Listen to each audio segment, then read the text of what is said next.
Viewers, welcome to my channel. आज हम rich dad poor dad book का 9 chapter का सेकंड पार्ट पढ़ने जा रहे हैं। शुरू करने का सेकंड, मैं हर दिन विकल्प चुनता हूँ। विकल्प चुनने की ताकत, ये मुख्य कारण होता है कि लोग एक आजाद देश में रहना चाहते हैं। हमें चुनने का अधिकार चाहिए। ठीक रूप से जब हमारे हाथ में एक भी डॉलर आता है तो ये हमारे हाथ में होता है कि हम भविष्य में अमीर, गरीब या मध्यवर्गीय बनने का विकल्प चुनें। हमारे खर्च करने की आदतें बताती है कि हम कौन है। गरीब लोगों की खर्च करने की आदतें गरीब की होती है। बचपन में मुझे यह फायदा मिला कि मुझे लगातार मोनोपोली खेलना बहुत पसंद था। किसी ने मुझे ये नहीं बताया था कि मोनोपोली केवल बच्चों के लिए है, इसीलिए बड़ा होने के बाद भी मैं इसे खेलता रहा। मेरे पास एक अमीर डैडी भी थे जो मुझे संपत्ति और दायित्व के फर्क को समझाते रहे। तो बहुत समय पहले अपने बचपन में ही मैंने अमीर बनने का विकल्प चुना और मैं जानता था कि मुझे केवल इतना ही करना था कि संपत्तियां, असली संपत्तियों को इकट्ठा करना था। मेरे सबसे अच्छे दोस्त माइक को संपत्ति वाला कलम विरासत में मिला था, परंतु उसे इसे बनाए रखना सीखना था। कई अमीर परिवार अपनी संपत्तियों को अगली पीढ़ी में सिर्फ इसीलिए खो देते हैं क्योंकि उन संपत्तियों की देखरेख करने के लिए किसी को प्रशिक्षित नहीं दिया जाता। ज्यादातर लोग अमीर ना बनने का विकल्प चुनते हैं। 90% लोग के लिए अमीर बनना बहुत झंझट का काम है, तो वे इस तरह की कहावतें इजाद कर देते हैं। पैसे में मेरी कोई रुचि नहीं है, या मैं कभी अमीर नहीं बनूंगा, या मुझे चिंता करने की कोई जरूरत नहीं है। अभी तो मैं जवान हूँ, या मेरे पति या मेरी पत्नी फाइनेंशियल पहलू को संभालते हैं या संभालती है। इन वक्तव्यों के साथ समस्या ये है कि यह बोलने वाले से दो चीजें लूट होते हैं। एक तो है समय, जो आपकी सर्वाधिक कीमती संपत्ति है, और दूसरी शिक्षा, सिर्फ इसीलिए क्योंकि आपके पास पैसा नहीं है। आप यह बहाना नहीं बना सकते कि आप इस कारण नहीं सीख पाए, परंतु यह विकल्प हम हर रोज सुनते हैं।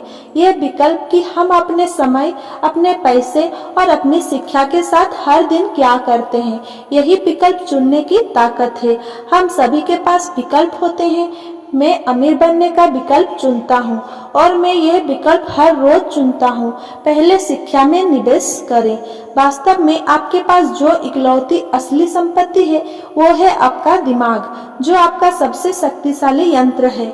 जैसा मैंने विकल्प की ताकत के बारे में कहा है, पर्याप्त बड़े हो जाने के बाद हम में से हर एक के पास यह विकल्प मौजूद होता है कि हम अपने दिमाग में क्या रखते हैं। आप सारा दिन MTV देख सकते हैं, या गोल्फ मैगजीन्स पढ़ सकते हैं, या सिरेमिक्स की क्लास में जा सकते हैं, या फाइनेंशियल प्लानिंग की क्लास में जा सकते हैं। विकल्प आप चुनते हैं। ज्यादातर लोग बस निवेश खरीदते हैं, परंतु इसके पहले निवेश के बारे में ज्ञान हासिल करने के लिए जरा भी पैसा खर्च नहीं करते। मेरी एक मित्र है जो एक अमीर महिला है। अभी हाल में उनके घर पर चोरी हो गई। चोर उनके घर से टीवी और VCR ले गए और किताबें जैसे कि तौसीफ छोड़ दिए। और हम सभी के पास इसी तरह के विकल्प मौजूद होते हैं। एक बार फिर दोहरा दूं, 90% लोग टीवी सेट खरीदते हैं और केवल 10% लोग बिजनेस पर पुस्तकें या निवेश पर टेप खरीदते हैं। और मैं क्या करता हूँ? मैं शनिवार जाता हूँ। मैं ऐसे सेमिनारों को पसंद करता हूँ जो कम से कम 2 दिन लंबे हो, क्योंकि मैं विषय में पूरी तरह डूब जाना चाहता हूँ। 1973 में मैं टीवी देख रहा था और एक व्यक्ति मेरे घर आया। वो 3 दिन के सेमिनार का विज्ञापन कर रहा था कि किस तरह पैसा ना होते हुए भी रियल एस्टेट खरीदा जा सकती है। मैंने $385 खर्च किए और उस सेमिनार की शिक्षा मेरे इतने काम आई कि मैंने उससे कम से कम 20 लाख डॉलर कमाए होंगे। परंतु इससे भी ज्यादा महत्वपूर्ण यह है कि इससे मुझे नया जीवन मिला। मुझे जिंदगी भर काम नहीं करना पड़ेगा और इसका कारण होगा वो एक सेमिनार में हर साल कम से कम 2 ऐसे सेमिनारों में जाता हूँ। मैं ऑडियो टेप का भी प्रेमी हूँ, कारण मैं उन्हें तत्काल पीछे कर सकता हूँ। मैं पीटर लिंच के टेप को सुन रहा था और उन्होंने ऐसा कुछ कहा जिससे मैं पूरी तरह असहमत था। हट्टी और आलोचनात्मक होने के बजाय मैं रिवाइंड बटन दबा दिया और उस 5 मिनट के टुकड़े को कम से कम 20 बार सुना, शायद इससे भी ज्यादा बार। परंतु अचानक मेरे दिमाग को खुला रखने से मैं समझ गया कि उन्होंने ये बात क्यों कही थी। ये जादू की तरह था। मुझे ऐसा लगा कि मैंने हमारे समय के सबसे बड़े निवेशक के दिमाग की एक खिड़की खोल ली थी। उनके ज्ञान और अनुभव के विराट संसाधन में मुझे बहुत ज्यादा गहराई और अंतर्दृष्टि मिली। इसका परिणाम ये हुआ कि मैं अब भी अपने पुराने तरीके से सोच सकता हूँ और मेरे पास उतना समस्या या स्थिति को देखने का पीटर का तरीका भी मौजूद होता है। मेरे पास एक विचार होने के बजाय 2 विचार होते हैं। किसी भी समस्या या प्रवृत्ति के विश्लेषण का एक और तरीका जिसे जानना बहुमूल्य है। आज मैं अक्सर कहता हूँ, पीटर लिंच इसे किस तरह करेंगे? डोनाल्ड ट्रंप या वॉरेन बुफे, जॉर्ज सोरोस? मेरे पास उनकी बृहद मानसिक ताकत तक पहुंचने का रास्ता यही है कि मैं उनकी कही हुई बातों को सुनूं या उनकी लिखी हुई बातों को पढ़ूं। जिद्दी या आलोचनात्मक लोग प्राय कम आत्मसम्मान वाले होते हैं, जो खतरे उठाने से डरते हैं। अगर आप कुछ नया सीखते हैं तो अपने सीखे हुए ज्ञान को पूरी तरह से समझने के लिए आपको कुछ गलतियां भी करनी पड़ती है।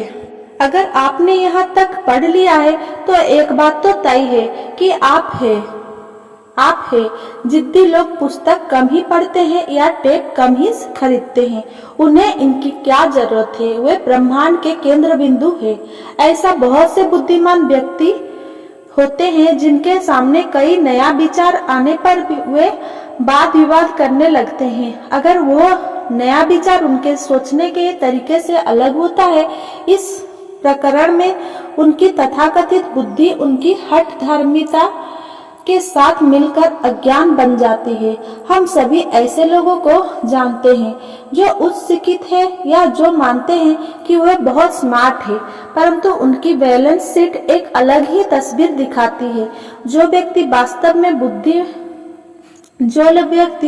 में बुद्धिमान होता है वो नए विचारों का स्वागत करता है, क्योंकि नए विचार पहले के विचारों के साथ मिलकर अद्भुत संयोग कर सकते हैं। बोलने से ज्यादा महत्वपूर्ण है सुनना। अगर ये सही नहीं होता तो भगवान ने हमें 2 कान और 1 मुंह नहीं दिए होते।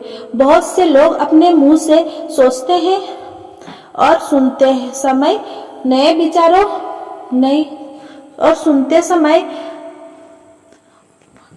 भगवान ने हमें 2 कान और 1 मुंह नहीं दिए होते। बहुत से लोग अपने मुंह से सोचते हैं और सुनते समय नए विचारों तथा संभावनाओं को समझने की कोशिश ही नहीं करते। सवाल पूछने के बजाय वे बहस करने लगते हैं। मैं अपने दौलत के बारे में दीर्घकालीन दृष्टि रखता हूँ। फटाफट अमीर बनने की मानसिकता में भरोसा नहीं करता, जो ज्यादातर लॉटरी खेलने वालों या कैसीनो के जुआरियों में पाई जाती है। मैं शेयर खरीद सकता हूँ, शेयर बेच सकता हूँ, परंतु मैं शिक्षा के मामले में दूरगामी विचार रखता हूँ। अगर आप एक हवाई जहाज उड़ाना चाहते हैं तो मैं आपको पहले इसे सीखने की सलाह देना चाहूँगा। मैं ऐसे लोगों को देखकर हमेशा स्तब्ध हो रह जाता हूँ जो स्टॉक या रियल एस्टेट खरीदते हैं, परंतु अपनी सबसे बड़ी दौलत में बिल्कुल निवेश नहीं करते जो उनका दिमाग है। केवल 1 या 2 घर खरीद लेने से आप रियल एस्टेट के क्षेत्र में विशेषज्ञ नहीं बन जाते। Thanks for watching. Please like, comment, share and subscribe. Thank you.